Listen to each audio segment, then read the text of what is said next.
ताम्हिणी घाटामध्ये कोंडेसर गावाजवळ खासगी बसचा अपघात घडला। ह्यामध्ये 5 जणांचा मृत्यू झाला आणि 27 जण जखमी झाले होते।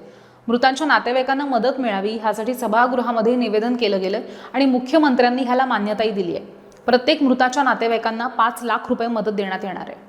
9:30 वाजता त्यामध्ये ताम्हिणी घाटामध्ये कोंडेसर गावाजवळ माणगावमध्ये रायगड जिल्ह्यामध्ये ही घटना घडलेली आहे आणि त्याच्यामध्ये 5 लोकांचा मृत्यू झाला आणि 27 लोक जखमी झाले।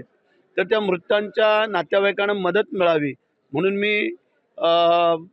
निवेदन केलं सभागृहामध्ये आणि ते मुख्यमंत्र्यांनी मान्यता दिली। त्याला 5 लाख रुपये त्यांनी देण्याचं कबूल केलेलं आहे प्रत्येक कुटुंबाला। हा तर आम्ही उद्या इथून गेलो का आम्ही ते करू, कारण ते पुण्याची राहणारी मंडळी होती, परंतु आमचं कर्तव्य आहे माझ्या हद्दीमध्ये माझ्या गावाच्या जवळ ते आलेले लग्नाला, ते कुठेही जरी कुठलाही अपघात झाला तरी शेवटी महाराष्ट्रामधली आपली जनता आहे, त्यांना मदत करणं हे आमचं कर्तव्य आहे। ते आपल्या मुख्यमंत्र्यांनी केलेलं आहे। धन्यवाद।